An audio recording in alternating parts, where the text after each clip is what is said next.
નમસ્કાર મિત્રો, સ્વાગત છે તમારું અમારી યુટ્યુબ ચેનલમાં। તો મિત્રો, આવકનો દાખલો એટલે કે આવકનું પ્રમાણપત્ર મેળવવા માટે સરકાર દ્વારા એક નવો ઠરાવ છે તે જાહેર કરવામાં આવેલો છે। તો શું છે આ ઠરાવમાં અને હવેની જે આવકનો દાખલો મેળવવા માટેની પ્રક્રિયા કેવી રહેશે તે તમામ માહિતી આજના વિડીયોમાં મેળવી લઈએ। પરંતુ તે પહેલા વિડીયો ગમે તો લાઈક ને શેર કરી દેજો, ચેનલમાં નવા હોય તો ચેનલને સબસ્ક્રાઇબ કરી દેજો।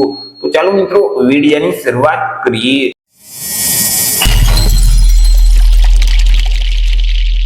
તો મિત્રો, આ જે ઠરાવ છે તે ગુજરાત સરકારનું જે સામાજિક ન્યાય અને અધિકારિતા વિભાગ છે તેના દ્વારા 18 ફેબ્રુઆરી 2026 ના રોજ આ ઠરાવ બહાર પાડવામાં આવેલું છે। જે આવકના દાખલા અંગેની જે કાર્ય પદ્ધતિ છે તથા જે પ્રક્રિયા છે તે સંપૂર્ણપણે ડિજિટાઇઝ કરવા માટેનો ઠરાવ છે તે જાહેર કરવામાં આવેલું છે।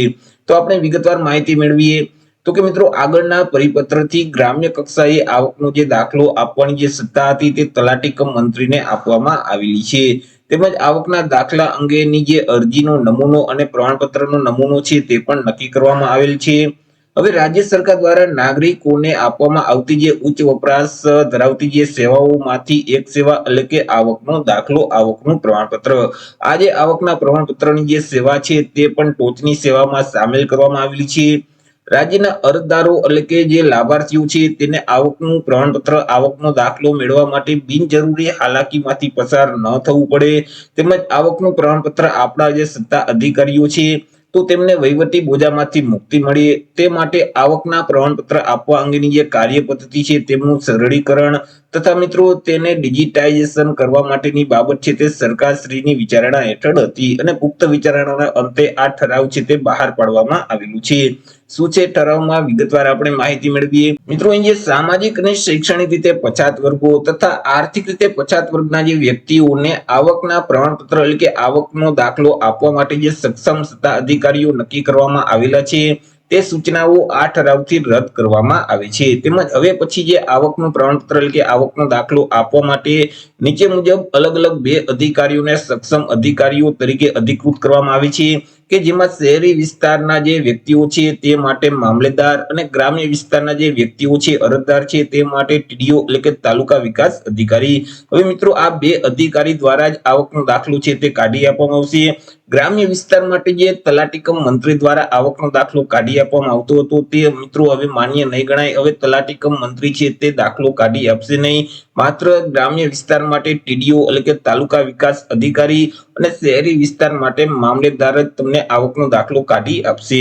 ત્યાર પછી તો કે મિત્રો, આવકનું જે પ્રમાણપત્ર જે તે નાણાકીય વર્ષમાં ઇસ્યુ થયેલું હોય તે નાણાકીય વર્ષ સહિત 3 નાણાકીય વર્ષ સુધી માન્ય ગણાય છે। પરંતુ આ સમયગાળા દરમિયાન અરજદાર કે અરજદારના કુટુંબની આવકમાં જો ફેરફાર થયેલ હશે તો તે અંગેની સ્વૈચ્છિક જાણ છે તે આવકનું પ્રમાણપત્ર આપનાર જે સંબંધિત સક્ષમ અધિકારી છે તે અધિકારીને કરવાની સંપૂર્ણપણે જવાબદારી છે તે અરજદારની રહેશે।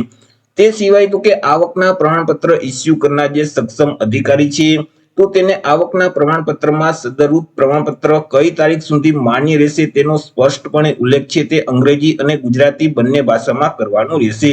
અત્યાર સુધી મિત્રો તમને માત્ર આવકનો દાખલો જે તારીખે કાઢેલ હતો એ જ તારીખ તમને જોવા મળતી હતી, પરંતુ હવે પછી જે 1 એપ્રિલ પછી મિત્રો જે આવકના દાખલા નીકળશે તેમાં મિત્રો આવકનો દાખલો કઈ તારીખ સુધી માન્ય રહેશે તે તારીખ છે તે અંગ્રેજી અને ગુજરાતી બંને ભાષામાં લખેલી હશે। અહીં જે તે અધિકારી આવકનો દાખલો કાઢી આપે છે તે અધિકારીએ દાખલામાં આવકનો દાખલો ક્યાં સુધી માન્ય રહેશે તે તારીખ ફરજિયાત હવે લખવાની રહેશે। તે સિવાય તો કે મિત્રો, અહીં આવકના પ્રમાણપત્ર મેળવવા માટે અરજીનો નમૂનો અને આવકનો દાખલો એટલે કે આવકનું પ્રમાણપત્ર છે તેમનો નમૂનો નક્કી કરવામાં આવેલા છે। જે મુજબ અરજદારને ફોટા સાથેનું પ્રમાણપત્ર આપવાનું હોવાથી અરજદારે રૂબરૂમાં અહીં મિત્રો આવકનો દાખલો મેળવવા માટે જવાનું હતું। તેમજ મિત્રો, અરજદારે સ્વકબૂલાતનામું અને તલાટી સમક્ષ રૂબરૂમાં જવાબ આપવા માટે ઉપસ્થિત રહેવાની જોગવાઈ છે તે કરવામાં આવેલી હતી।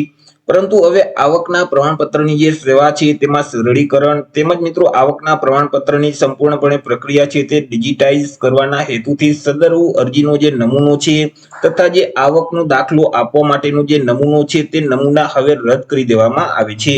જેના સ્થાને મિત્રો અહીં આવકના પ્રમાણપત્ર મેળવવા માટે અરજીનો નવો નમૂનો અને મિત્રો આવકના દાખલાનો જે નવો નમૂનો છે તે મિત્રો આ ઠરાવમાં જાહેર કરવામાં આવેલું છે। તે સિવાય મિત્રો આવકનો દાખલો મેળવવા માટે જે તલાટી સમક્ષ જે રૂબરૂમાં જવાબ આપવા માટે તલાટી કમ મંત્રીના સહી સિક્કા કરાવવા પડતા હતા તે હવે રદ કરી અને હવે અરજદારોએ માત્ર સેલ્ફ ડિક્લેરેશન ફોર્મ એટલે કે સ્વ ઘોષણા પ્રમાણપત્રનો નમૂનો છે તે નમૂના મુજબ સ્વ ઘોષણા પ્રમાણપત્ર આપવાનું રહેશે અને અરજી છે તે હવે જાતે જ તમે ઓનલાઈન કરી શકશો। આવકનો દાખલો મેળવવા માટે તમે જાતે જ ઓનલાઈન અરજી ફોર્મ ભરી શકશો। જે ડિજિટલ ગુજરાતનું પોર્ટલ છે તે પોર્ટલ મારફતે તમે મિત્રો ઓનલાઈન અરજી ફોર્મ ભરી અને મિત્રો ડિજિટલ કોપીમાં તમે આવકનો દાખલો છે તે હવે તમે ઘર બેઠા જ મેળવી શકશો। જેવી રીતે મિત્રો 7/12 ઘર બેઠા મળે છે ડિજિટલ સિગ્નેચર થી, એવી જ રીતે હવે મિત્રો ડિજિટલ સિગ્નેચર થી આવકનો દાખલો છે તે મળવા પાત્ર થશે। 1 એપ્રિલ પછી મિત્રો આ જે આવકનો દાખલો છે તે મેળવવા માટે તમે ઘર બેઠા જ ઓનલાઈન અરજી કરી શકશો। વાત કરીએ મિત્રો હવે જે નવો આવકનો દાખલો આપવામાં આવશે તેનો નમૂનો કેવો રહેશે, તો કે આ મુજબનો તેનો કંઈક નમૂનો રહેશે। મિત્રો અહીં આધાર કાર્ડમાં તમે જે ફોટોગ્રાફ અપલોડ કરેલ છે તે ફોટો અહીં ઓટોમેટિક આવી જશે। ત્યાર પછી તમારા દાખલાના નંબર આવી જશે, અહીં દાખલાની તારીખ છે, તમે જે અરજી કરેલ છે તે અરજીના નંબર અહીં તમને જોવા મળશે।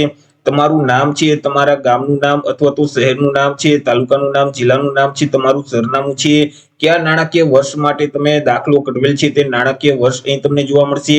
તમારી વાર્ષિક આવક કેટલી છે તે વાર્ષિક આવક અહીં મિત્રો અંકમાં અને શબ્દમાં બંનેમાં અહીં તમને જોવા મળશે।